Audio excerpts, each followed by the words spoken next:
So should we call the meeting to order? I'd like to call the Historic Preservation Commission meeting of March 28, 2018 to order.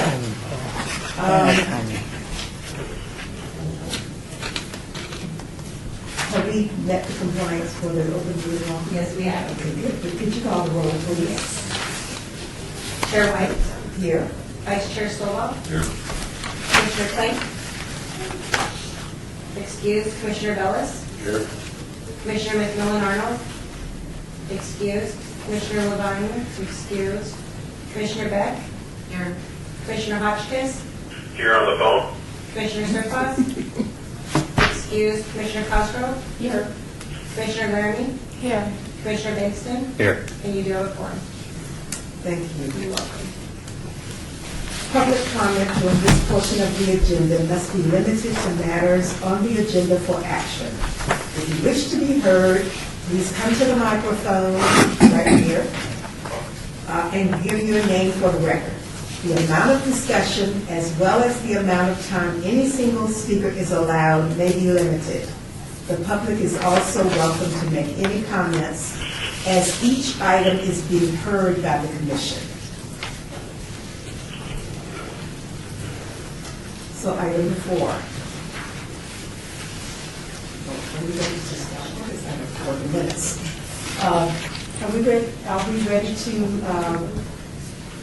I'd like to make a motion to approve the minutes. okay. Second. So, It's been moved. Madam Chair, on item 3, just make sure that nobody wants to speak. And if you want to close the public comment. Did Sorry. anyone want to speak at that moment, at this moment? Thank you so much. Okay, sorry about that. Okay, that's not a problem. Item number 4 is the minutes of the last meeting. We have a motion on the floor. Did I get a second for that? And a second?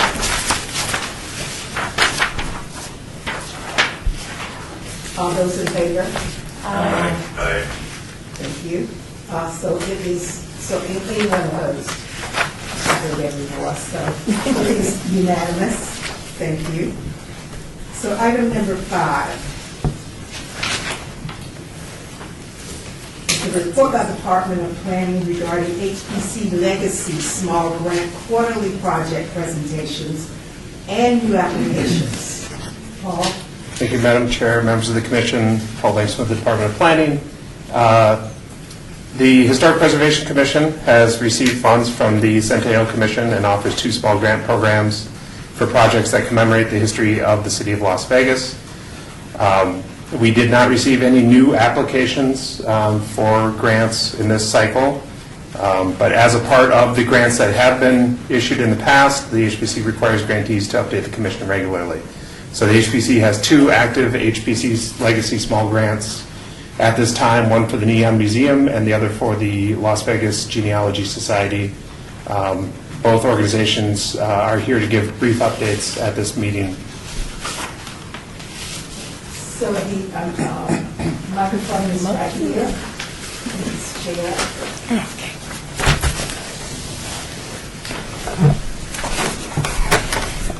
Lynn Goldner, and our genealogy societies have been working on 2 projects, actually. One is for the monuments to be erected at Woodlawn Cemetery to commemorate the unknown persons buried in 2 separate sections. And you received a drawing of the 2 monuments. One is a bench and one is an obelisk. And speaking with Mr. Stottle earlier today, there have been a few concerns about the wording, and there would be just a little more history added. And so I'll work with Esther and Mr. Stottle to get that firmed up because they need at least 30 days.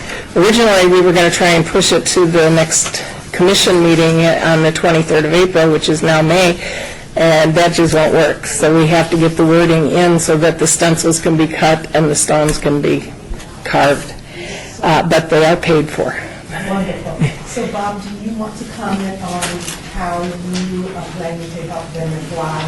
This on page, on this page, you can see on the outlook, there's a page that, for the city of Las Vegas, logo at the top, and a series of words from that the Genealogical Society was under the impression that they had to be included.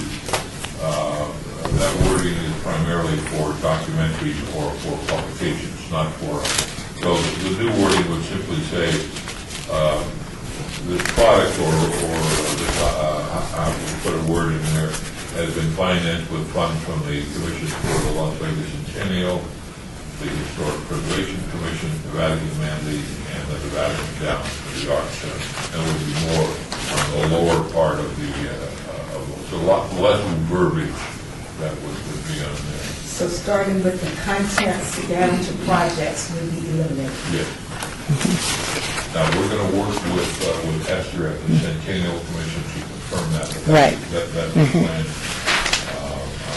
And the same goes for the bench monument, because that has the same wording as far as what needs to be done. And the other event that we have worked on is Stan Armstrong is doing a documentary.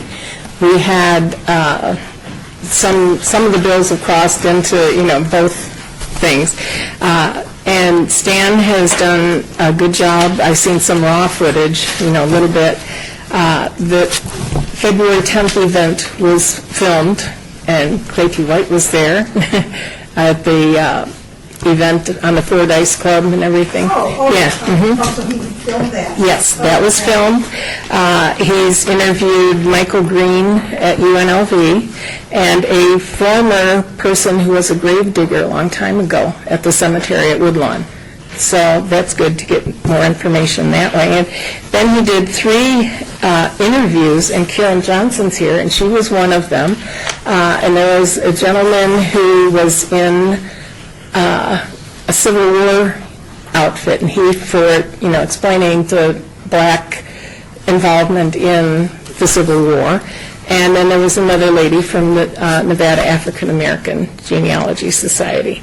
And so those things are working along well, and we just need to get everything done. So how are you planning to use Stan's documentary?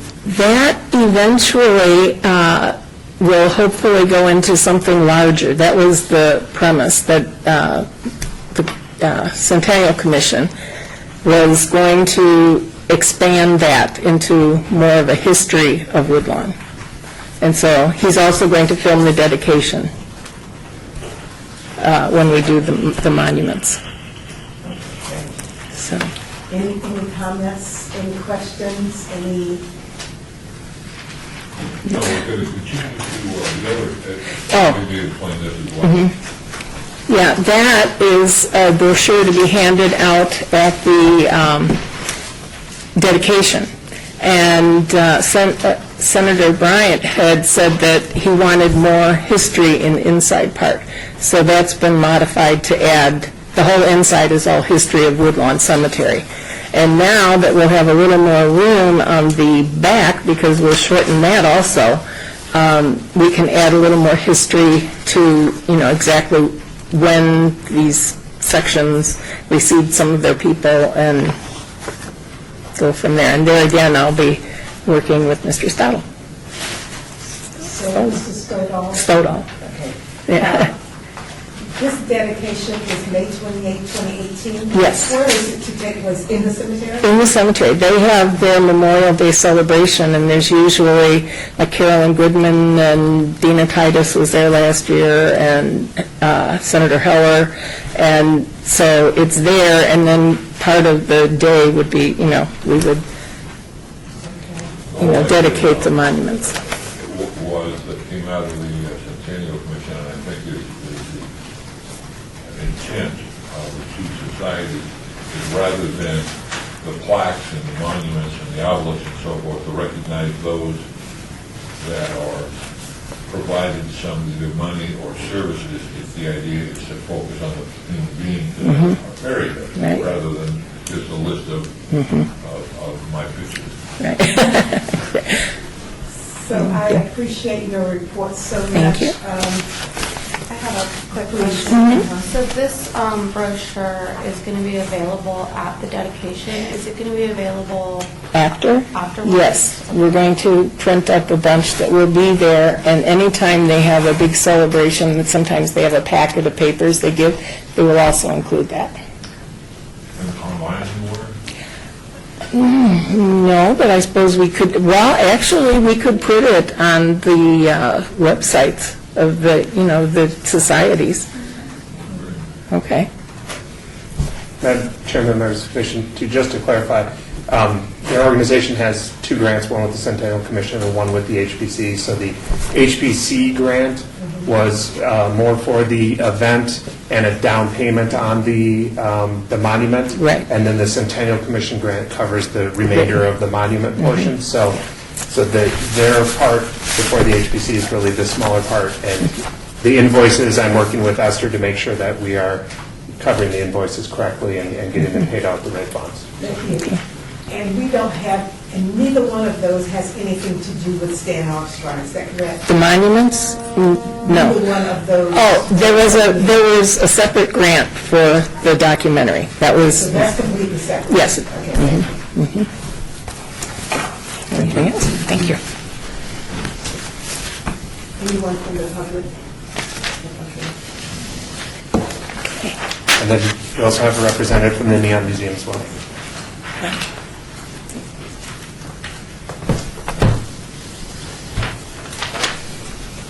So I'm Tracy Sprague. I'm the collection specialist at the Neon Museum.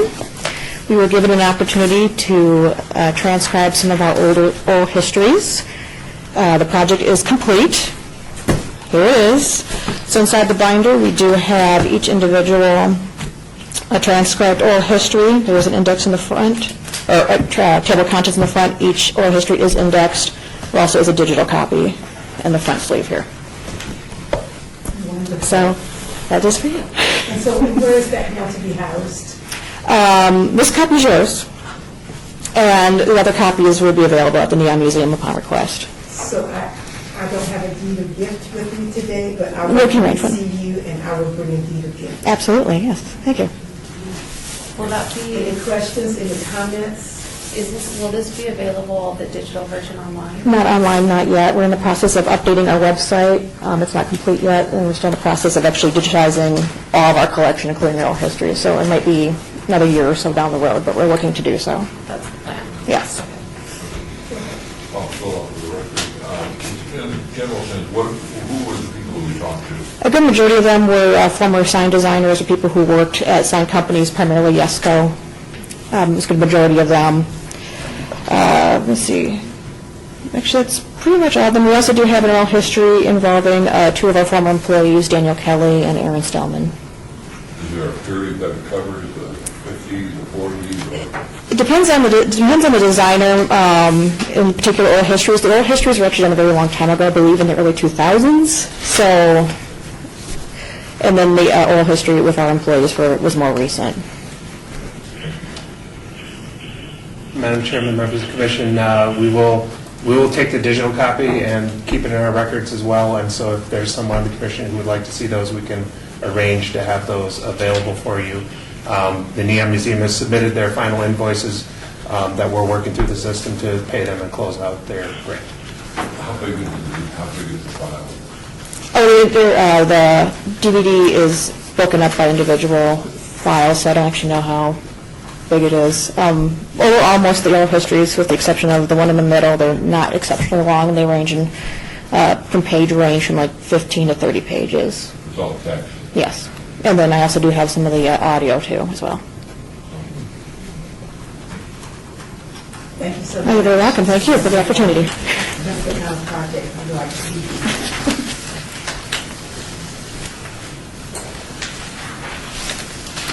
So item number 6, discussion for possible action regarding activities related to the recognition and promotion of historic preservation and archaeological awareness month, May 2018, all awareness. Madam Chair, members of the commission, each May the commission celebrates Historic Preservation and Archaeology Awareness Month. At the previous meeting, the commission offered up some nominations for recognition based on the awards. The HPC had the previous winners and the categories and criteria available for them to discuss.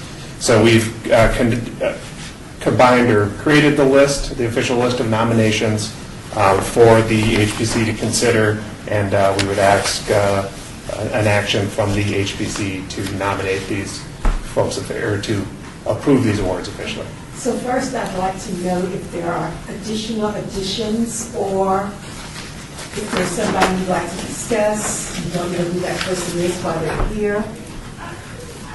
Any comments? Just one quick one. It doesn't scare this, but I think it's great, but it's a question to make sure we don't getting off track under Preservation Education Award. The second item is Vaughn Douglas, and that's for the work on the Dakota Access Pipeline protest with mural. Do these awards have to be Las Vegas centric? Any ruling, or are they just generic by somebody that has done some work that's from Las Vegas?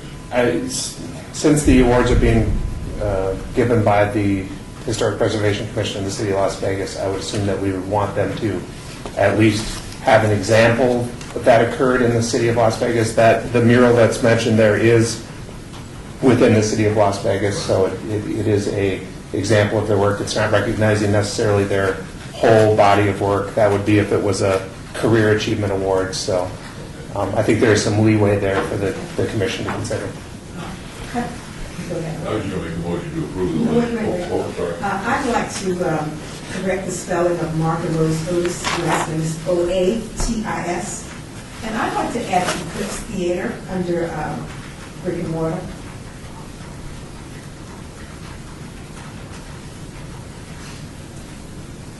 Why? Oh, sure. Because it's fabulous. But it's not really historic. I know it's not.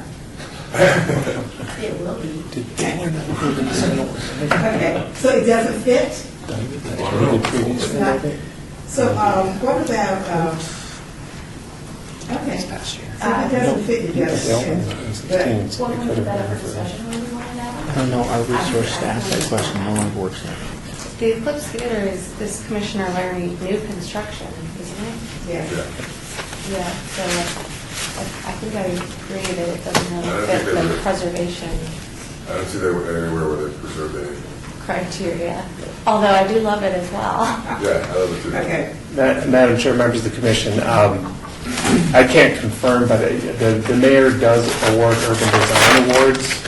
That would have been the appropriate area to recognize the theater as a new piece of construction. I can't confirm that they received one in a previous year, but that would be probably the more appropriate place to recognize. You're right. And I was in there that day, so I'm not sure if they got one or not. Okay, so I'll rescind that. But Madam Chair, I would point out that it's on the record that most of this commission does love. That's good enough for me. Okay, wonderful. Just push button and say bring me some wine. I love that, yes. And the food is good. Yeah. So, I have a couple questions, Commissioner Laramie. So my first is on the writer's block. I'm just not really aware of this program. Can someone talk about the program a little bit, the Las Vegas Rights Project and the local author showcase? Madam Chair, members of the commission, we staff researched, based on the nomination that was brought up last month, we researched to look and see what types of programs they did run and how they would possibly relate to local Las Vegas history. These were the closest programs they ran to list, but that doesn't mean that we have to include those as why they're being nominated, why they're being awarded. These were just kind of a suggestion, and I leave it up to the commission to kind of weigh in on what exactly to recognize for them. Whose nomination was it? did I nominate them? I probably did. If I nominated them, it's because they do a lot of programs with people who are writing books, when Michael Green's book came out, The History of Nevada, he presented that there. So they have a lot of those kinds of events. And you do a reading from your book, and then people in the audience ask all kinds of questions of you. So those are the kinds of events that I've attended there. Okay. So it's related to events of historical readings and other types of programs they put on. Commissioner Castro, they showcase authors who talk about that. Okay. So that means those two, right. And then on the, I think it's actually Alex Ferguson under the brick and mortar project. Do we have any information on what type of renovation or restoration was done, the specifics of that project? Did you see it? I did drive by it, but I'm just not savvy enough to know 100% what was done. I mean, it looked like it retained a lot of the elements, but it would just be nice to have more information. I don't recall who nominated that specifically. I think it was Jack. Yeah. Was it Jack? Okay. So what would you like to see? You just want to know what they did to the property, what was done? I think, yeah, I just wanted to really find out more what type of preservation they did. Like, did they retain the windows? Did they, use historic materials or colors, or was it more of an energy efficient upgrade, or what are we All of these looking today. at? So I don't have the answer to that. Is it just one And category? Jack is not here, so Too many as well. what do we do about that? Keep everybody in line. We do need action from the commission today so that we can get these awards ready and prepared for presentation. There's also the decree that's done by the mayor as a part of that month, so. So I am willing to Proclamation. accept Proclamation. that if Jack nominated this, and with his knowledge of his community and as long as he's been on this commission, I would allow that to go. I would be comfortable with this one proceeding.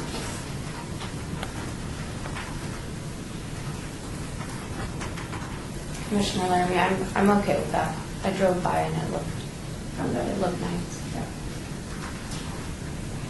Any Good. other comments? It does bring up the issue, though, that we do need a paragraph when we nominate somebody or something, so we can rely on that. Okay, so we do that next year. So, Mr. Vice Chair, what I might suggest in future years, and you can do it this year too, is there are, in your packet, there is a brief, and these are sort of loose, but there's a brief explanation of what each category is. So perhaps when we make the nominations next year, we need to probably should tie each nomination to some of the language that's used in the criteria that's in the packet. Again, that's up to interpretation, so it's broad, but. Well, I think it's fair is that the local record, the Dorothy Rice Record Mortar Award, that's a significant one for us. We changed it to honor Dorothy, but really at a little bit higher level than the other awards. But I think you're right with the Jack. So, if there are no further questions, we'll make a motion to approve the list. Commissioner Laramie, can I make one more request? Sure. I'd like to just request that perhaps we vote on each category separately, only because I should disclose that I work for Nevada Preservation Foundation, and they're one of the organizations that are nominated, and so I would like to abstain from the advocacy award vote, but I don't think I need to abstain from the rest of the categories. So can we just do 2 votes then? Okay. The advocacy by itself, and Yeah. the other 3 you're good with? I'll move to approve all of the awards except for the advocacy award. All in favor? Aye. Any opposed? Okay, so now the advocacy award, I move to approve the advocacy award. I second. all in favor? Aye. Any opposed? So, One abstention. oh, somebody abstained? We don't Oh, have, sorry. we don't have the appropriate number of commissioners to take action on it. I was just doing that math. Madam Chair, members of the commission, this award is for a person's career achievement, not necessarily specifically their work with any particular organization. I don't know if that changes the willingness to vote. I guess maybe that might be a question for our attorney. So I think of her as the work with Hugh Taylor more than anything else. Okay. With an extension though, it's just still, they have a majority vote, right? They have a quorum to vote and they have a majority vote, so even if she continues to abstain. Yeah. Okay, right? So, Madam Chair, I actually Unless don't I'm think we have missing a quorum problem because the abstention would reduce the number we would need to vote. So, As long as she's still. hold on, let me get my numbers right. We have 7 people in attendance. We would need 6 to approve anything. We need a majority.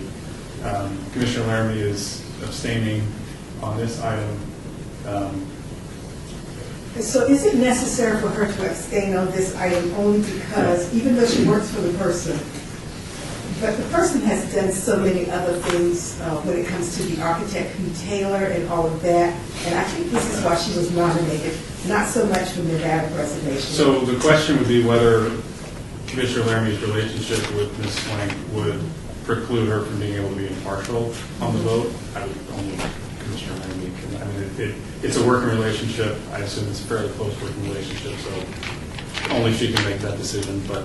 I got since you going to vote against it. Well, no, wait a minute, I mean, if she did the same, but she voted against, it would still pass, right?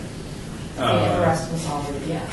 Well, Yeah, because you have 6 positive How many votes. commissioners do we have? You're saying that Chupo, huh? Oh, good. But Chupo doesn't have a seat, Oh, so so we we only only have have 11, No, right? we still have to count them as 12. Oh, we still have to Yeah. count 12. It's the full commission is 12. Right. But how would you temporarily 12, right? appoint? Can we, and Paul can't vote at all? Only in a tie. Commissioner to vote in a tie, Laramie right? here, I don't feel that there's a conflict of interest that needs to keep us from voting on this item right now. So if we need my vote to make the quorum, I'm comfortable voting on the entire group. Okay, so she thinks we're still 6. Yeah. Oh, we're fine. Yeah, Sorry. that's what I was trying to say. This is the problem when you make me do math. I'm not good at math. Yeah, sorry, I thought that took us to 5. No, we still have 6. No, we have Commissioner Hotchkiss still on the phone. Sorry, Commissioner, on the phone, I forgot that you were on the phone. So that's right. As long as we can count to 6, we're okay. I move to approve the advocacy award I second. for Heidi Swank. All in favor? Aye. Any opposed? It's unanimous. So thank you. What I'm saying. One abstention. Well, she did not say it. Oh. I'm confused. It's fine. Let me clarify the right. So I believe now you'll. If you don't need my vote, I We don't would need your prefer to vote. abstain. Okay, yeah, so Yeah. one, okay, so one, And it still passes. yeah, okay. So it's passed, one abstention. Okay, good. Okay. Sorry for the confusion. No, no problem. Item number 7 is a report by the Department of Planning regarding, Can I ask a question on 6? sure, Since this is discussion regarding activities or related to the recognition. Next month, will we discuss more about activities in May for the historic preservation?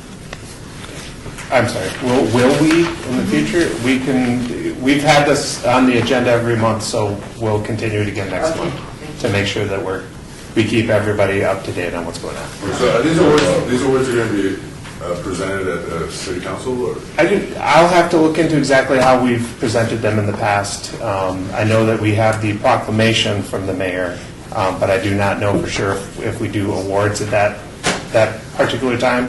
But I will look into that and report back next month.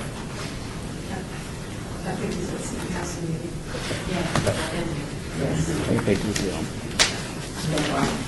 Got to make sure though that we get it on communication plan. Yes, it is. item number 7, report by the Department of Planning regarding the planning projects and maps.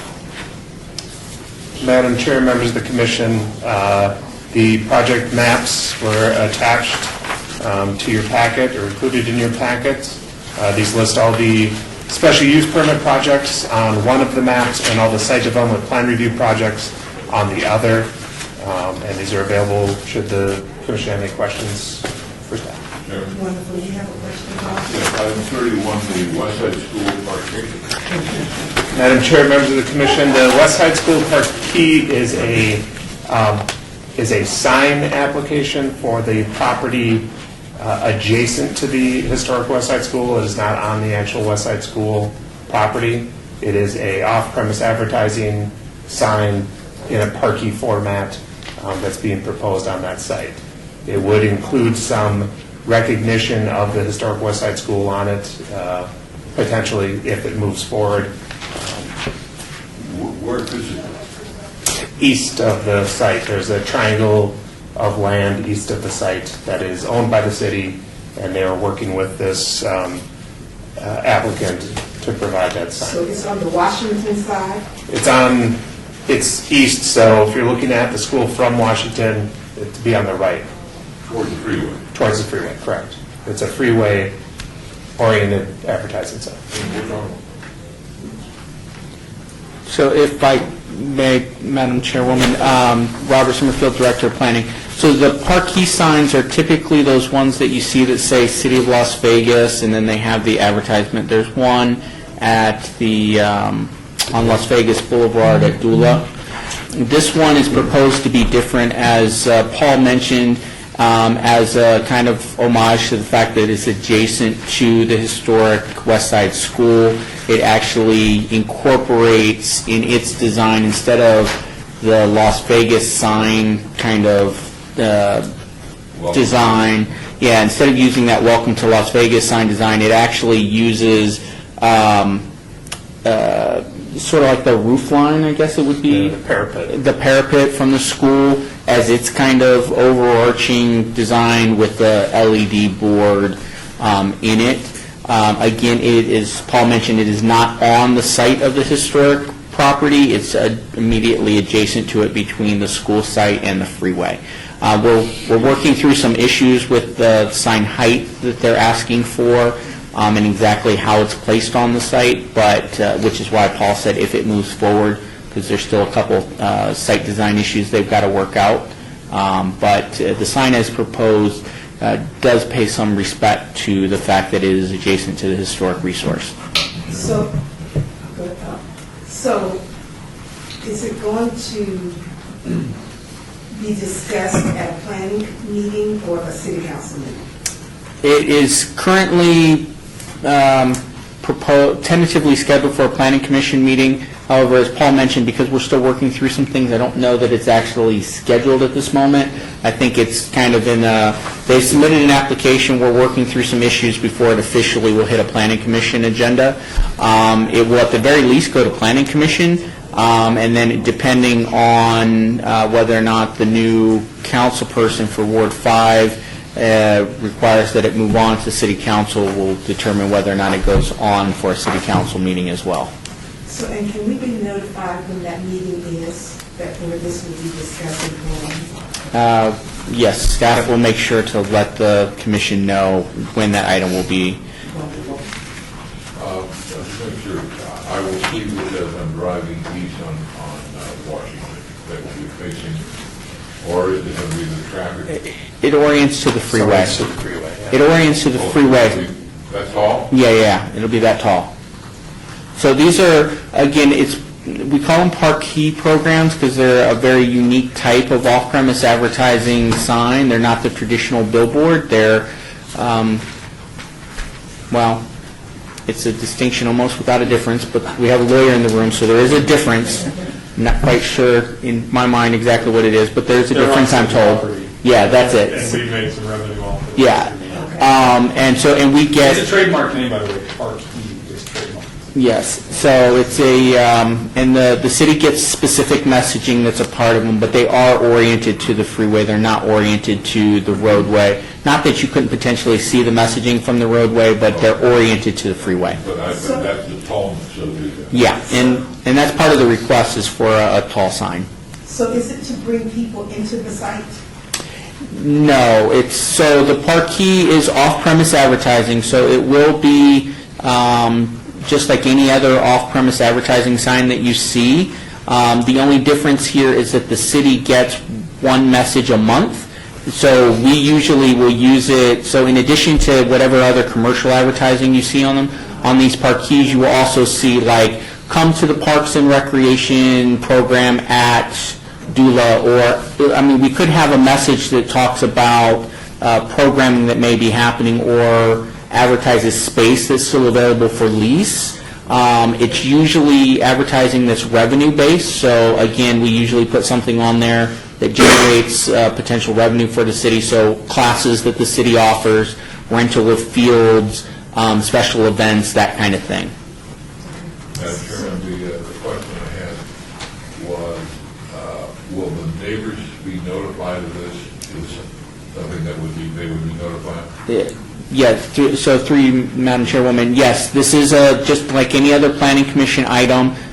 We do notice the residents within 1,000 feet of the subject site, so any property owner within 1,000 feet of this parcel will be notified of the application. So my question is then, if this sign was to be put on the West Side School site, this commission will be notified.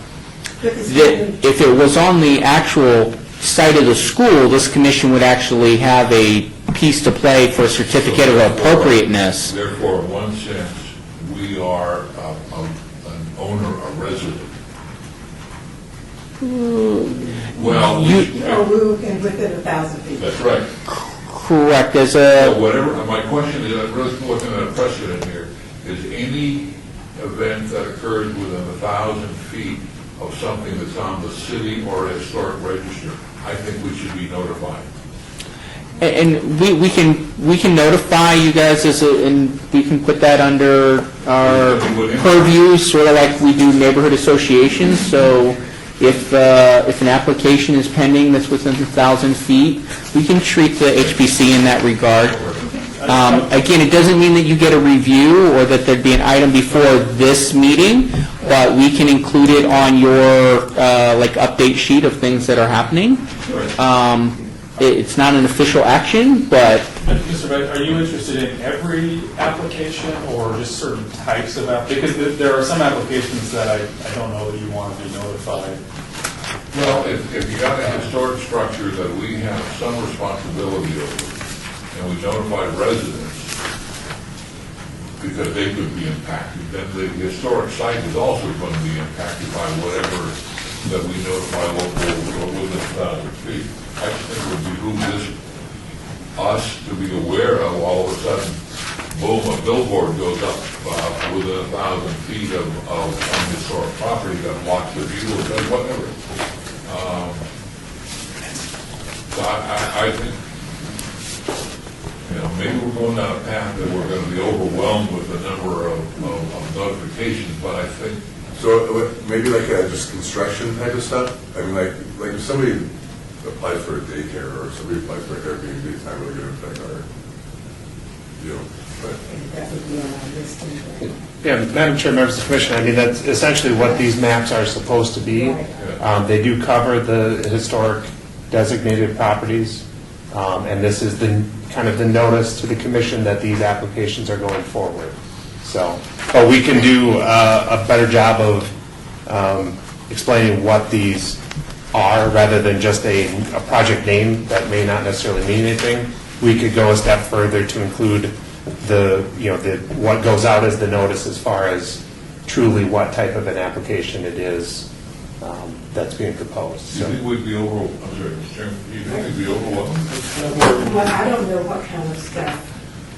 I mean, I think I'd like to go ahead and try it for 90 days or a period of time to evaluate it. Because right now, we don't get the information. And I think based on a previous commission meeting, we wanted to be notified of demolition, we wanted to be more in the loop. I think this would help us be in the loop to some degree. Commissioner Laramie, I think I do agree with Commissioner Swindle, because it would help alert us to when the item is actually going to be on Planning Commission, so we can look through the application materials, which, aren't included on the map, and kind of be more aware of what's going on, even though these maps are helpful to know what's happening near the properties. They don't really tell us when they're going forward, when they're going to be on Planning Commission, or exactly, the design that's proposed or the information that's proposed. So if we got kind of that quote neighbor notice, we would have some heads up to start looking for that information and seeing what's happening without having to wait for an HPC meeting, which is sometimes too late. Madam Chair, members of the commission, we can look at a mechanism to provide, we'll have to figure out how we do that exactly, because we want to make sure that we're mindful of the expense of notification and so forth, so we'd want to figure out a way to do that internally, and then how the commission would deal with that should you receive something you have a question about, because it would need to be placed on agenda before we could actually talk about it. So Paul, how often are you notifying people that are 1,000 feet from a historic property? I have no way of knowing what the answer to that is. Okay, so do you do that often, every month? Yeah, well, I would assume that, yes, there are going to be projects. I mean, you can see from this map how many projects are in these areas, that there are likely going to be several notices a month There's a lot, yeah. related to these, I get a lot. within 1,000 feet of these historic. You got to remember we have districts, so you're talking 1,000 feet beyond those. So, yeah, you're going to see a number of notices if we would combine all those together for all of the historic sites and districts. So can I offer a suggestion that maybe we come back to this under the future agenda? Because I think one thing that might be helpful is for Paul to give us some thought about how to best do that. Because one thing I'm thinking is what might actually be easier for Paul and better for you all is if he just alerts you when each planning commission agenda is available, because you may have things you're interested in. I'll give you an example. The Nevada Preservation Foundation attends a lot of meetings and testifies on projects that aren't necessarily designated, but they have an interest in. And that you may have a similar interest, and it may not be 1,000 feet from a particular application, it may be more, it may be closer. But if you were alerted to the agenda, you could skim through and find the items that are of interest to you. And just a thought, but that was just my suggestion. I think what you may want to let Paul give some thought to what he's capable of doing within. I agree that we should put it on a future agenda. Yeah. So why don't we come back to that one under item 10. under item 10. Yeah, sorry. Before we leave this item, we may try to come up with something in the meantime to show you a potential option. So that way, we're not going to necessarily just wait for the next meeting where you tell us kind of more what you're looking for. We might be able to just give you an example prior to that, but we can. I'll work with the chair to look at some options and bring those forward. So.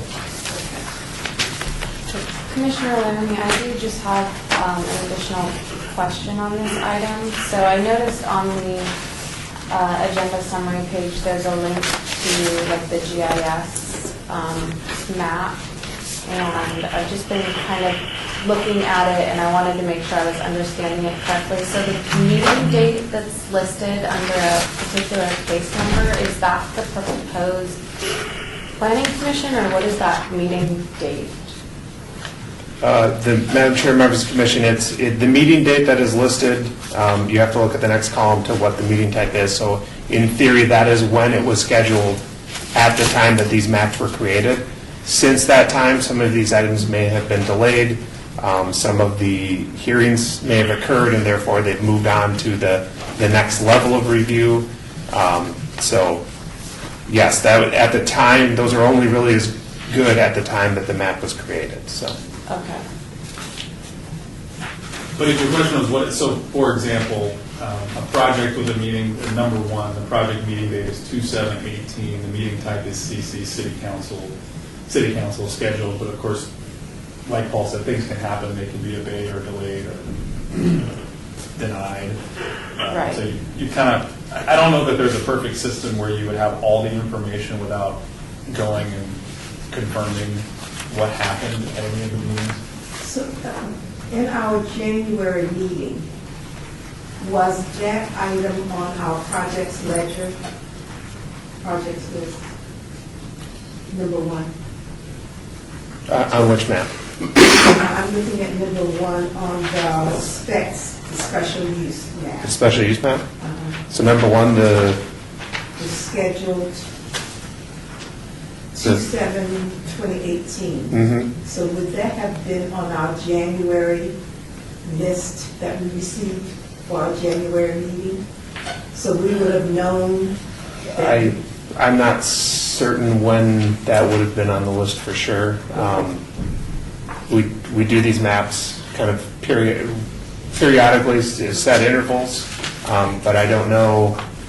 They're created about maybe a month before the meeting, so there is some lead time there. So.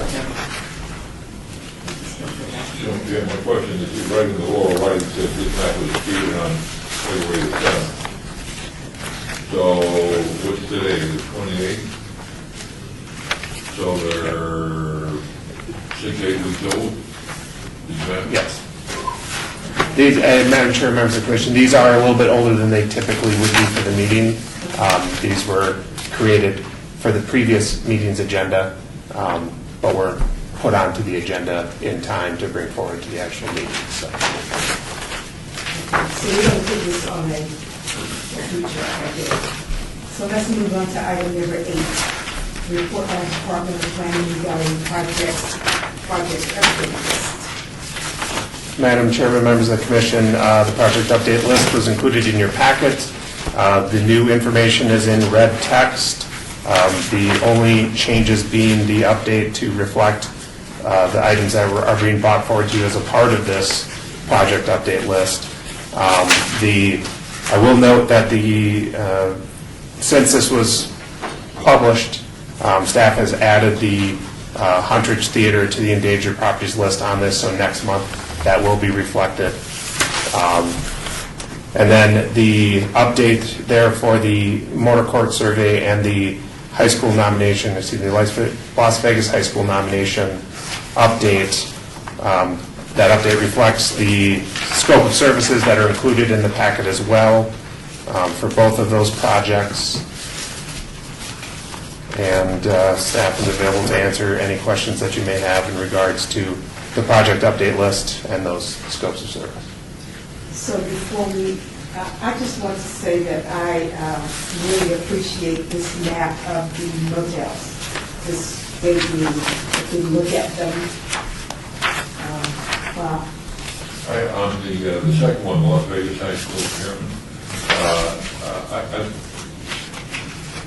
quibbling a little bit here, but it looks like a new registered nomination, when in fact that there should be some wording in here that this is an update. There is a previous one that was done in 1964 on the National Register, and this updates that. There should be some language in there that indicates that they need to review that and update these. It mentions it's for the amended national register. Right, it does have amended and update in it, but I would agree that On the scope of services. I would agree that we could certainly include that as a listed item. Commissioner Laramie, the Okay. very first paragraph. Okay. Yeah. If I skip over And the very title? paragraph, I just went right to the body. It's fine, that I have no rules. Madam Chair, members of the commission, I do think that it should reflect that there was a previous nomination to include that as a item that will be supplied by staff to them, so that it's clear that there is something to begin with. I agree that that is important to include in here. Any comments, any questions about the two reports that we received? Great. Really get these things rolling for the motor court. We need to update them on the And the the fire, and the fact I that think they Yeah. well, after I saw it, notice in order to demo it, it's going out. Okay, well, I'm going to hand it to you to give that. Well, Madam Chair, members of the commission, as an update for related to the Mid-Century Motor Court resource survey, there was a fire at one of those properties this past weekend, the Rommel, and Mr. Summerfield will give us a little update on the status of that, since he's more aware of it. So, Madam Chairwoman, just to bring the commission up to speed, the Rummel had its third fire in a very short period of time this past weekend.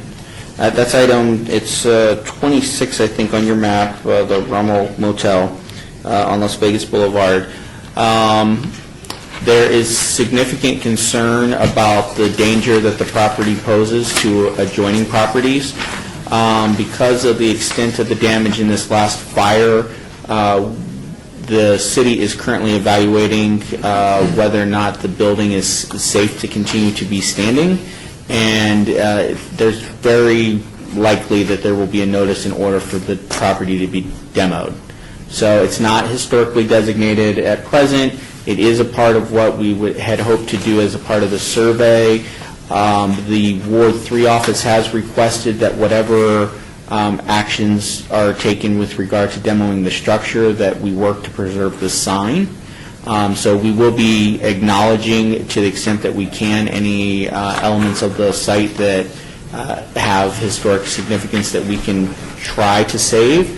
But I did want to just bring that to the attention that because of that fire this past weekend, that property very likely will be required to demo those structures because they're no longer safe. And unfortunately, similar to what was happening at the Moulin Rouge, they're becoming, squatter locations, and then fires are being started and no one's dealing with it. So the current owner, and actually the potential owner have hired on-site security, so hopefully there won't be any more fires. Unfortunately, the damage may be beyond restoration at this point.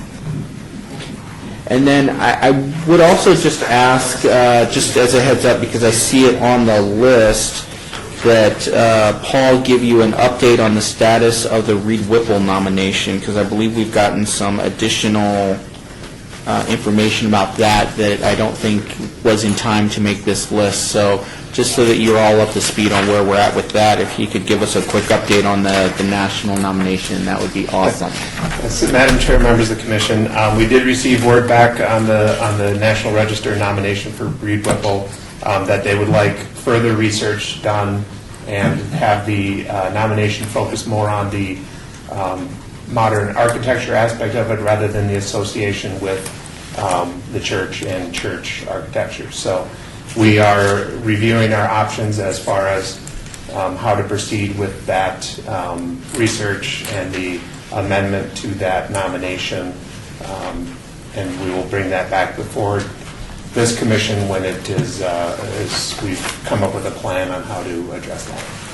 Thank you for that update. And will be updated on the motel.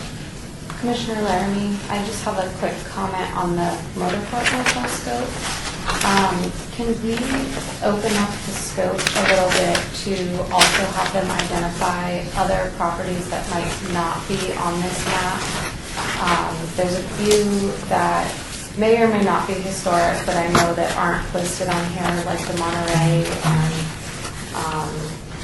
and I forget what it's called, Top Half Motel or something, but I think if we just limited the scope to these particular corridors with boundaries and then let the, historian or researcher kind of go through those with a fine-tooth comb and see what other properties might be there that contribute to that context, that would be helpful rather than giving them a specific list of properties, knowing that we might be missing a few.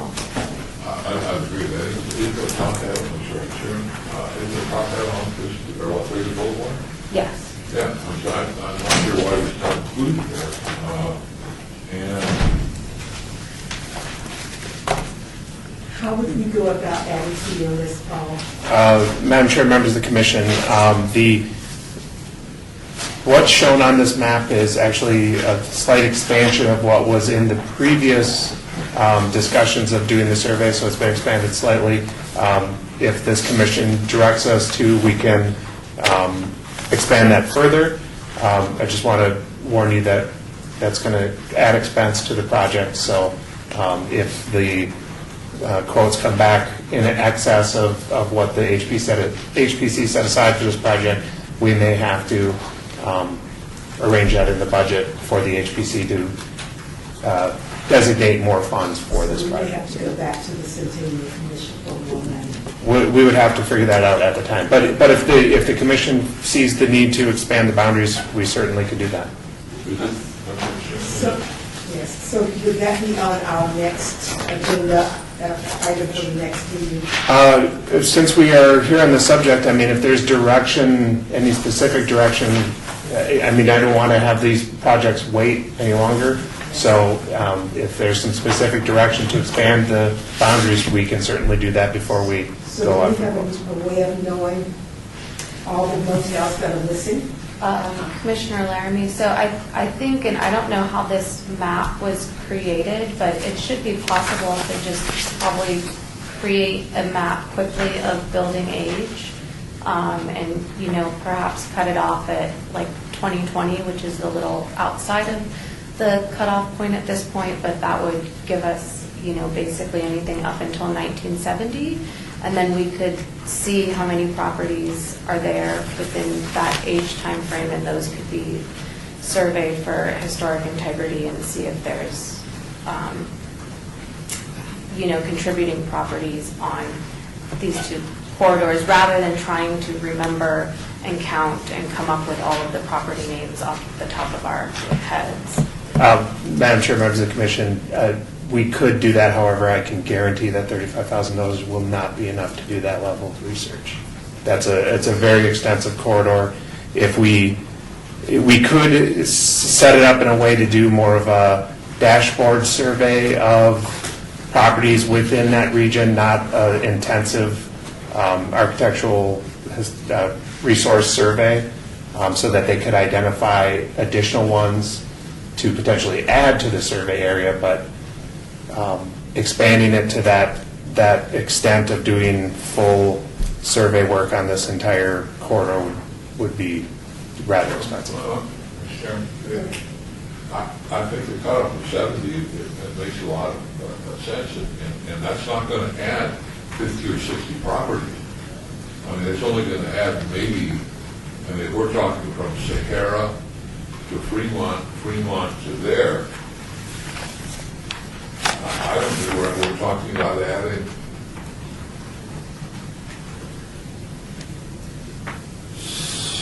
half a dozen, 8 or 9, maybe 10 properties on Las Vegas Boulevard. I don't think we're talking about, they weren't building a lot of motels after 1970. To clarify, are we talking specifically just about motels? Yes. Okay. Motels. Motor courts, The motels. motor court context, the motels, yeah. Okay. Sorry. Okay, all right. I thought you meant expand it to a survey of every property. No. That's what I heard as well, so, That's why I was cautioning against that. especially when we say contributing, so yes, so I'm there with you, I was That's getting a little not nervous exactly too. what I meant. I meant pull the property data, but limit it to the motor courts that Right. fit the context that we're looking Okay, at. understood. Yes, that we can certainly do. So We'll need a lot more funding for that, but in the future. this is possible? Yes, with that, if that's a kind of a consensus of the commission, we can certainly make those changes, expand the scope to make sure that we're identifying anything that is close to a motor court to be surveyed. So we just, Great. agenda item number 9.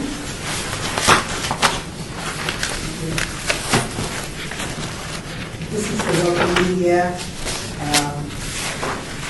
report by the Department of Planning regarding historic and archaeological resources in local media. Do you have any comments on any of this? No comments? Or did you have anything you want to add to that? So item number 10, and again, I thank you for putting those together. I really appreciate yours. And somehow, I don't know how I missed some of these sometimes. Item number 10. This is a discussion regarding topics or future agenda items by the Historic Preservation Commission. Comments made during this portion of the agenda by individual commission members shall refer solely to proposals for future agenda items.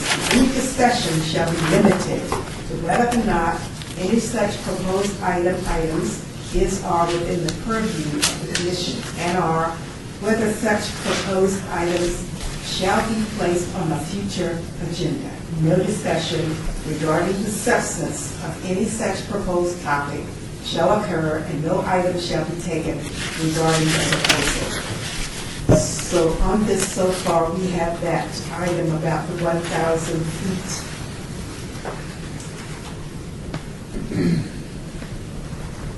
From historic property.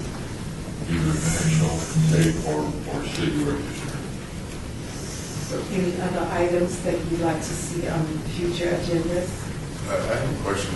818 Park to Sale, have they pulled any permits? Do you know, Paul? 818? Yeah. I'll have to look into that. They're doing a lot of remodeling. Okay. I think that it should have went through you, replacing windows and stuff. They're actually doing it as they should be doing it, but still, it's a good person to get a little. Okay, I will look into that and report back to the commission.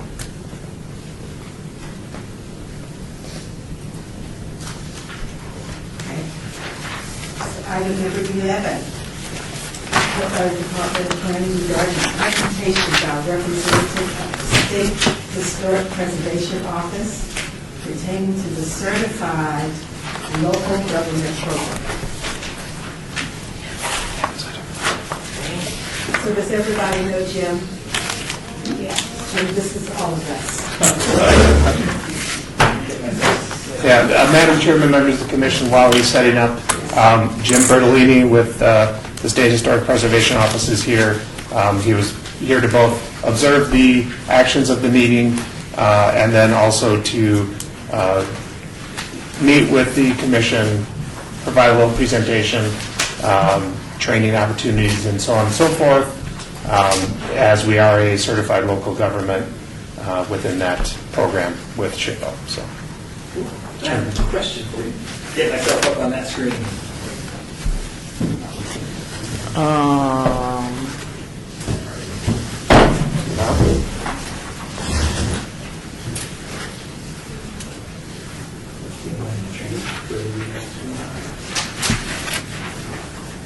There you go. Perfect. Thank you.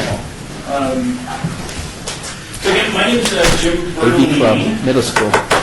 I'm a historian with the Nevada State Historic Preservation Office. I manage a couple of programs statewide.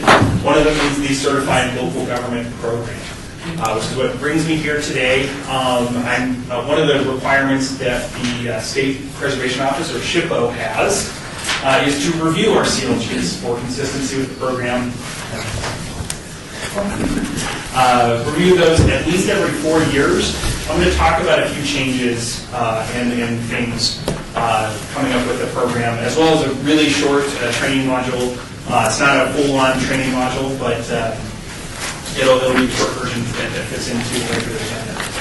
Paul is handing out a couple of items for you, and all of these, I'll make sure digital copies go to Paul, as well as a copy of my presentation for those commissioners that are not present today or with us on the phone. All right.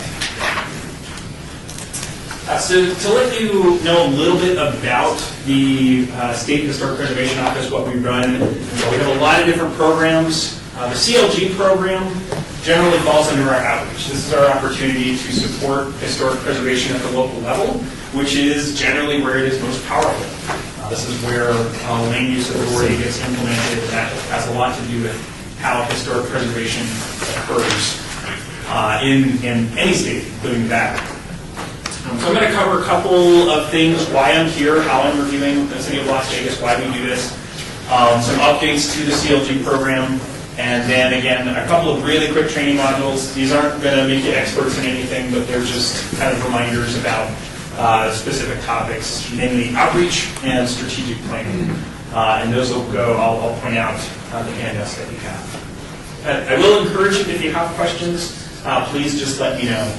We can pause and I can answer your question as we go through. Jim? Yes, sir. Yes. For the record, Commissioner Sarpite, Sasha President. Thank you. All right. I apologize for the small text. I'll go through some of this. So the CLG program, this is an amendment to the National Historic Preservation Act of 1966. In 1980, Congress amended that act to create the CLG program. That's found in Chapter 3025 of the U.S. Code, and then Chapter 36 of the Certified Federal Regulations. You don't necessarily need to know that, that's my job, but that's part of why I'm here today. For those legal experts in the room, that's where we get our authority from. The requirements to become a CLG are generally basic. You need to form a Historic Preservation Commission, like you have today, and pass and implement a Historic Preservation Ordinance. But what's required to be in that ordinance varies from state to state, and that's one of the updates I'm going to pass on about how we're trying to change the CLG program. The main benefits are that by creating these local programs, this encourages and supports local preservation, participation by local residents, by other programs in city government. One of the more significant and tangible benefits is access to dedicated grant funding. We are primarily funded at the state office by a federal grant, the Historic Preservation Fund, which is given out to all the states. That funds about 60% of our office's operations, and we are required to pass 10% of that through to CLGs. So for you to do various preservation projects like survey work, National Register nominations, smaller bricks and mortar projects. It does also give you a seat at the table for federal undertakings. Any federal agency that is doing a project within the city limits of Las Vegas should be contacting your preservation officer, your CLG representative, to let them know, hey, we're issuing a permit in your city limits, we're spending money within your city limits, would you like to comment? Depending on the scale of that, sometimes that's important enough to bring forward to the commission.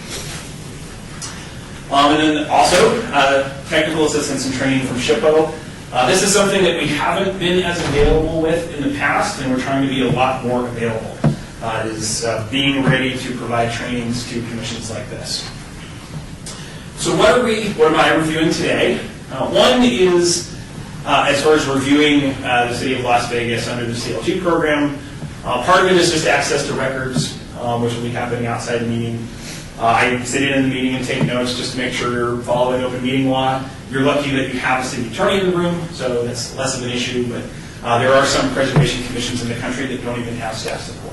So it falls to the chair to sort of keep them going, and training can be variable in those cases.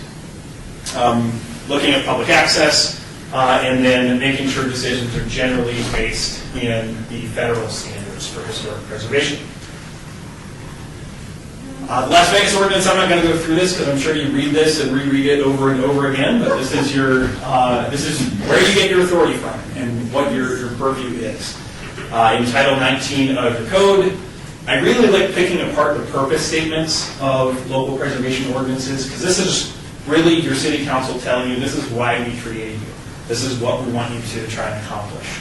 There's some really great things in there in Section B of your ordinance about your purpose. And I love the first one is to promote public welfare. A recognition, the city recognizes that there is generally a public benefit to preserving historic places. You've got your authority to protect, enhance character of your communities. We spent some time discussing considering historic properties in development. You have a public service charge from your city council to assist owners. And then balancing your community value with private property rights. That's always an issue in the United States, is balancing the right of owners to do what they want while protecting our historic character. I'm not going to go through the rest of these. because these are your sort of administrative guidelines about how to nominate things to your city register, how you do design review when you've got alterations going forward. But these are great things I recommend reviewing them over and over again. When I sat on a commission, I reviewed these before every meeting just to make sure I had my process down. And I will point out, though, that Las Vegas is actually the only city that has a preservation officer assigned to it. Other cities, they usually just find a planner, and this is added to their duties. They're not given the purview and the staff time that Paul is given to actually focus on preservation programs. So I mentioned one of the benefits of becoming a CLG is funding. Las Vegas was certified in 1998. Since that time, you've gotten almost $500,000 in preservation grants through our office, which is not bad for being our youngest CLG. Just to highlight a couple of the big projects, one was a phased survey of the Beverly Green neighborhood, which is your newest local historic district. And then another project a little farther back is the survey and then the National Register nomination for the John S. Park Historic District, which is your first local district. So not bad, showing off use of funding. So a couple of updates. I mentioned updates to the program. We are retooling our CLG program here in the state, and we're about to open up a public comment period about those program changes. The main thing is that we're trying to outreach to our rural areas, so this probably won't affect the city of Las Vegas as much. We're trying to lower the requirements that the local governments need to have, just so they can, if they're in a position where they don't have that many people to recruit for a local preservation commission, we're trying to ease those standards. And I'll talk a little bit more about that in a second. But generally, one of the things we're adding to this is a new CLG manual. So that will be hopefully helpful to the city. This will basically be a best practice manual that talks through how to meet the CLG requirements, but then also how to just do a good job. It's going to go farther than just the minimum requirements. Yes, Vice Chairman. When you expand, you point out we received about $500,000. Does the state, does your office get a pot of money? And is that pot expanded by the number of CLGs, or is it simply what the state gets? Yes. So the CLG funding, that 10% pass-through that we give to CLGs, that is calculated every year based on what we receive for the entire state. So it doesn't expand if we add new CLGs. So that could impact us if there are more CLGs? Yes, that is correct. So it may be a little more competitive in the future. At present, we only have 4 CLGs in the state of Nevada, so the CLG funding is not as competitive as it is in other states. So that is something to be aware of over the next few years. So what these programs, what I was going to mention, we are going to be releasing these materials for public comment very shortly. One of our key stakeholder groups is local commissions like this. So we would very much appreciate your comments once we release that. Let us know what you think. Let us know if this makes sense from your perspective. So what this means for Las Vegas as far as program changes, the main change you're going to see is you'll probably see me a lot more. We're trying to make sure our commissions have open access to training, whether that's training we provide as a state preservation office, or maybe if we connect you with a nonprofit like the National Alliance for Preservation Commissions to get you training there.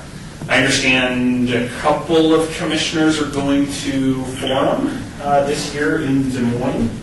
That's a really great conference. It's a biennial conference, and it is the only national conference that deals specifically with local preservation issues. So I strongly encourage you to go. Otherwise, one of the other temporary changes, I mentioned SHPOs have to review their CLGs once every 4 years. We're temporarily bumping that up to every year, just because we've kind of neglected this process for about 2 decades. So we want to be a bit more hands-on for the next few years, just to make sure we're providing the support we should be to help get you to where you want to be as a local preservation program. And there was a question about SHPO appointments. For a time, our office required that we retain 1 appointment on every CLG commission. After reviewing these requirements and reviewing our procedures, That felt like it was very inappropriate. It was modeled off of the Comstock Historic District, which is a state commission, a state historic district. We decided to end that process permanently because our job is not to control your commission, our job is to guide your commission. So that is something that we are not going to continue doing in the future, and we have recommended to the city that section of your code be deleted, either for an open position for what the city needs, or eliminating it altogether. But there will not be SHPO appointments on any local commission going forward. Okay. A couple of things to know about SHPO's priorities over the next couple of years, in case it may affect you. Our in-house National Register work, which is probably one of the biggest programs that affects what you do day to day, we're focusing on thematic history.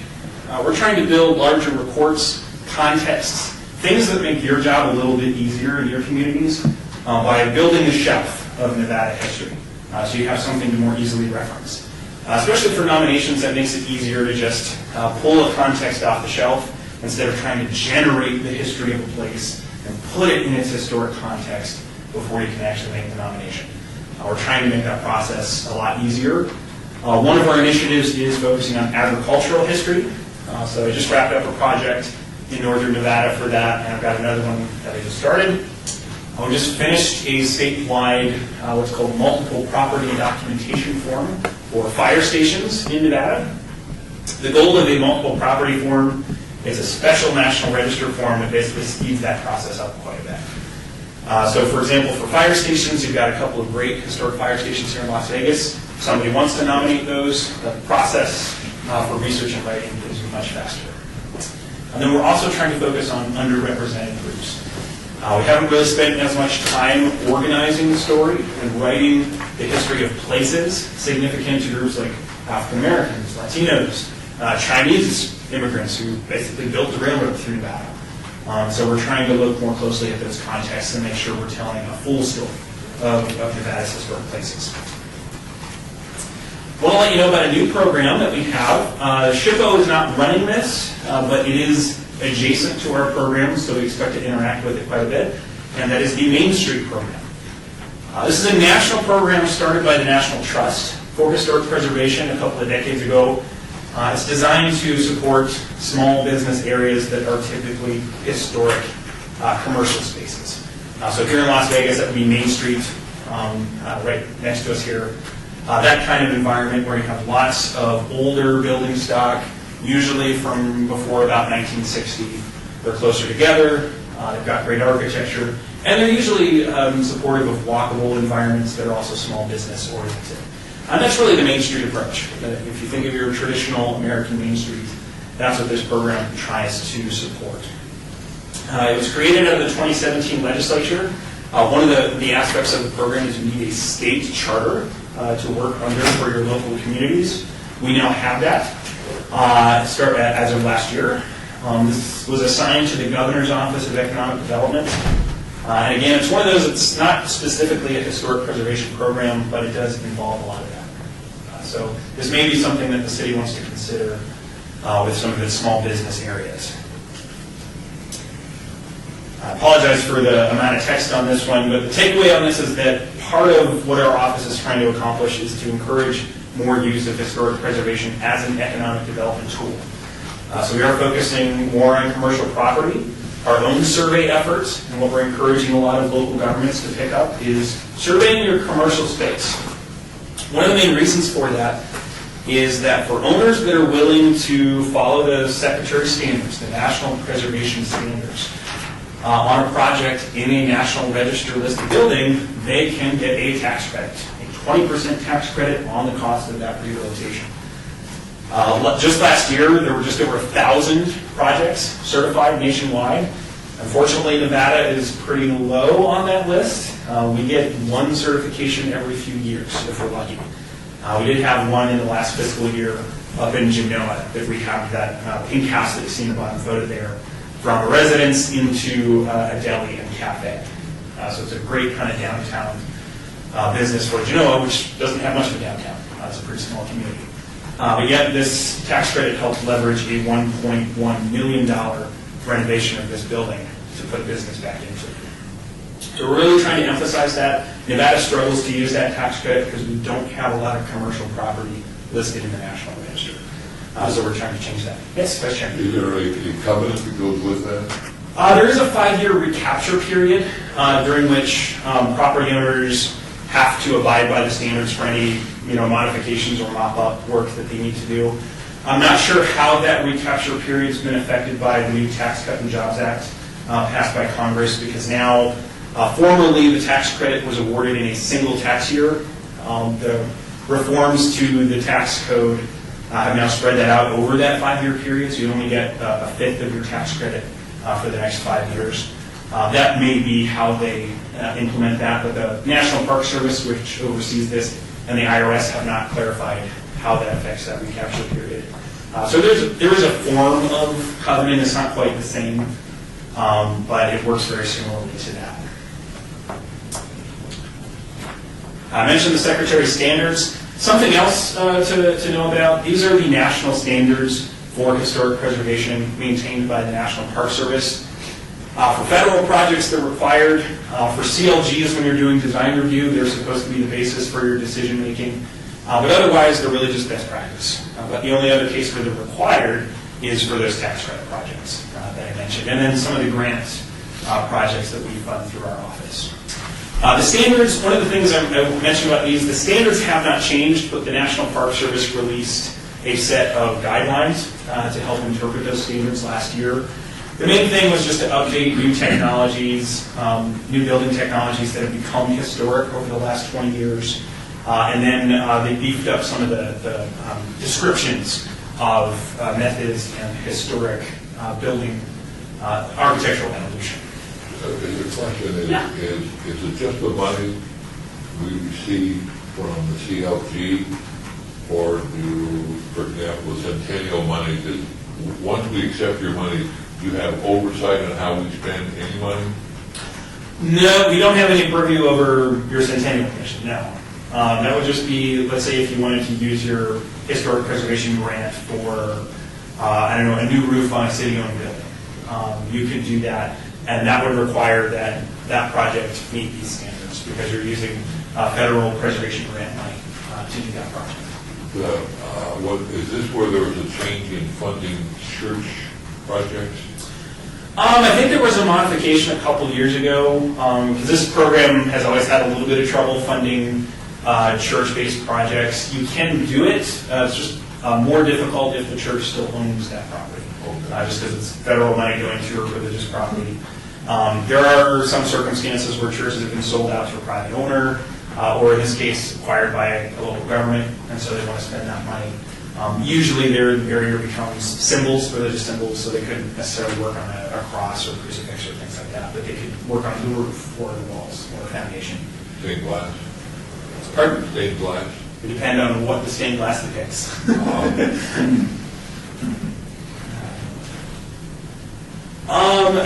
These are just a couple of things that I mentioned. New technologies, a couple of new best practices, especially since we have a lot of green technology that's come on board in the last 20 years. This talks a little bit more about how to, say, put solar on a historic building, where it should go, how it should be installed, that sort of thing. There is a big emphasis, because this is driven a lot by the tax credit program. There's a big emphasis on adaptive reuse rather than sort of museum-style preservation. So it's about managing change rather than halting it. Okay. And then this is just a plug for our state preservation plan. We're required every 8 years to develop a statewide plan for historic preservation. While it guides our efforts, it also is supposed to guide everyone else's as well. Federal agencies, other state agencies, local governments, nonprofits. The goal is that this is a plan for everybody in the community. So please, if you haven't already, please take our preservation plan survey. It's at our website, shippo.nv.gov. That'll be open for, I think, another month or two. We're keeping it open for a pretty long period, because we want as many comments as we can. How am I doing on time? Okay. I'll go through this really quickly. Since we are trying to do more training and education, this is going to be brief, but if you'd like a more in-depth version, that's something I can definitely schedule with Paul. It's a bit more difficult for me to get down here to Las Vegas from Carson City, but we can make sure we're as available as we can be, our travel budget. Before we move to the training, can I ask a question, Commissioner? Absolutely. Bosco? Should be possible. So you're doing planning for 8 years at a time? Is there Yes. flexibility built into that? Because every group I'm with, we've gone down to like 2-year plans, and either done after 6 months. We're finding that there's staleness that creeps in.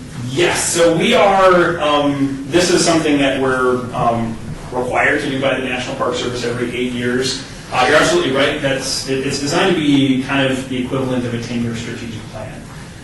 In the past, I mentioned we're retooling the CLG program because we've neglected it for about 20 years. This is another aspect of our preservation program that at the state level that we've kind of neglected in the past.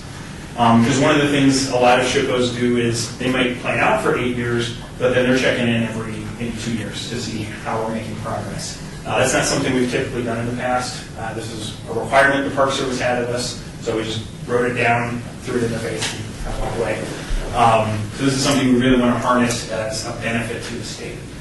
So we should be a little bit more hands-on, but we are locked into that 8-year period just because we have a lot of programs we've got to run.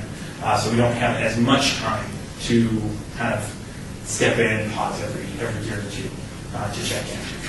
But it's absolutely something, if you want to see something over the next 8 years, either something that the state will do, or at least something you'd like to encourage the full preservation community to do, I encourage you to make sure that gets into the survey. All right, I'm going to blaze through this really quickly.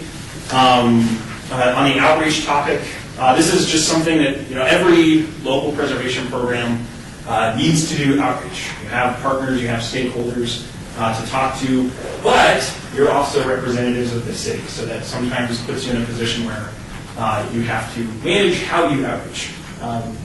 That's always a thing to remind of. I know when I was in Paul's position in my old city I used to work for, that was something our commissioners sometimes forgot, was that they were city commissioners appointed by council to implement a portion of the city code. They felt like they were kind of outside the city. So that was sometimes a tough challenge to get across, was that when you're a city commissioner, you might have purview that's usually outlined in your ordinance. What's okay, how to do outreach appropriately, sometimes who to do it with as well. So a couple of recommendations. Again, your city attorney and your preservation officer are the people you should talk to if you're concerned about how to conduct outreach, but it's definitely something I recommend considering. Because you do have a charge from your city council to outreach to the community. You have the charge to promote the benefits of preservation, to educate not just the public, but city staff and your elected officials and city council about the benefits of preservation, and to educate city residents on your city programs. So these are things that you're charged with doing, and a lot of times you've got a lot of room to outreach. It's more how you do it than necessarily who or what. So this is just something I put together as far as in that outreach, kind of what's safe. Generally, that's going to be issues or items that are outlined as the purview of the commission in your city ordinance, or agendized items that you've talked about and you've sort of agreed or passed a resolution on. Those are pretty safe. The dangerous stuff is when you're injecting personal opinions or advocacy that's outside your purview. You don't necessarily give up the right to do that, but then you need to make very clear you're not speaking on behalf of the city or the Preservation Commission. That being said, there are a lot of groups that you may want to outreach to, people or relationships that are worth managing as a Preservation Commission. One would be your property owners, people who are affected by your decisions and are responsible to you as the owners of city-designated property. How often do you get in touch with them? Do you outreach to property owners that might be interested in landmarking their neighborhood or their individual property? How do you talk to them about what the pros and cons of city landmarking are? Here in Las Vegas, since in many cases you report to the Planning Commission rather than City Council, do you manage that relationship? How often do you do events or meetings in partnership with the Planning Commission? Or perhaps with City Council? I know, for example, the City of Reno, they have a designated City Council person that maintains a relationship with a certain number of city commissions, and that includes one City Council person that's assigned to the Preservation Commission, just to maintain awareness of what the business of each commission is and how they're doing, which is not a bad idea. Normally, it's a staff person and not the actual council member, but that is an important relationship, since ultimately city council creates what you have purview over and is the final authority on what you can and can't do as a city commissioner. So, I'll pause there. Are there any questions about kind of the outreach topic before I drive home to the end? Okay. Again, if you have questions, I definitely recommend reaching out to Paul or your city attorney about what is appropriate and what might be a good relationship to create. The other thing I wanted to talk briefly about is strategic planning. This is just something we've noticed that a lot of our local governments kind of struggle with is they're reacting to preservation issues as they come up, but are not necessarily planning far ahead as to what they want to accomplish in the next 5 to 10 years. So this is similar to that state preservation plan. So this is just a recommendation to think about creating a strategic plan for the city. And this can be a formal document. This is a strategic plan for my old CLG back in Colorado, and it's a formal document. It's only about 15 pages, but it is a report that's on the web and that you can access. Sometimes it's as simple as just a memo, something brief. But it's a prioritized plan of what you want to achieve in a certain period of time. Usually these are about 5 or 10 years as far as the plan.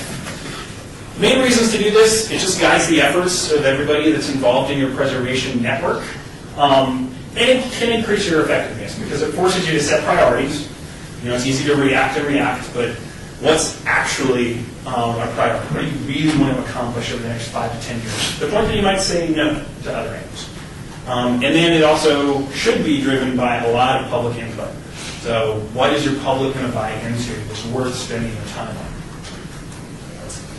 So again, one of the some of the things involved in doing a good strategic plan, again, broad stakeholder input. The more you engage your public about what they want to see in their preservation program, the easier it's going to be for you to actually implement that. And also the easier it's going to be for you to get the buy-in of city council if you've got things that your citizens are asking you for. That kind of gives you some authority there. But who are your stakeholders? That's one of the things you might want to do as part of this process is identify your stakeholders. Now, maybe the general public, everyone who lives in Las Vegas. But you might have some nonprofit partners you might engage, including preservation-adjacent nonprofits. So maybe people who focus on housing equity or homelessness and retaining buildings so they can have people, so they can house people. That might be something worth engaging. But also city staff and your elected officials.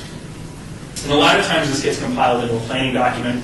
Again, that could be a memo, it could be a formal plan. Some of these stretch on for more than 50 pages if they're a really detailed document, depending on what the needs of your plan are.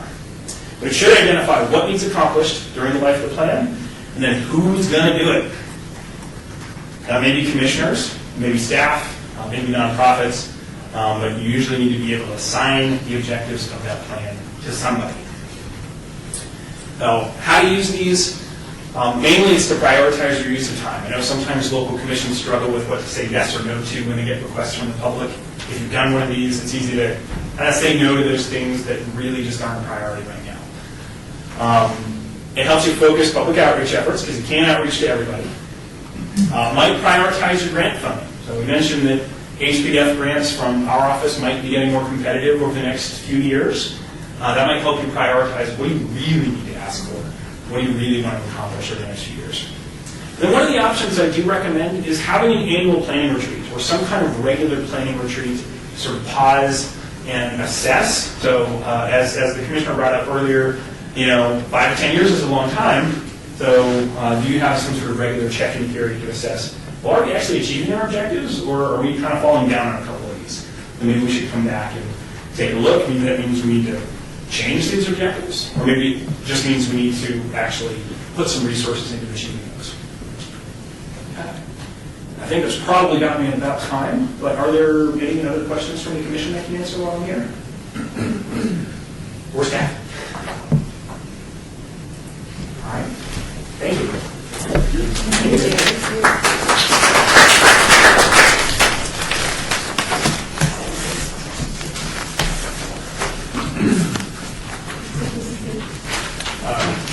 Final public comment.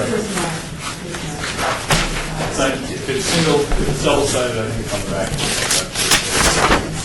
And Madam Chair, while you're looking at it, I did want to clarify one thing. So during Jim's presentation, I took a look at your bylaws on your voting rules just to see if those were, let me tell you what your bylaws say. And I know I'm wearing a suit to try and increase my credibility, but I was wrong the first time I admit it. So 6 members is a quorum for the purpose of conducting business. A majority vote of the members present and voting is necessary to approve an item. So you need 6 here, and you would need 4 to reach a majority. So on the items before, we only needed, we're okay because they were all unanimous, so we only needed 4 votes. So I just want to clarify that. And I should have looked at your bylaws before that.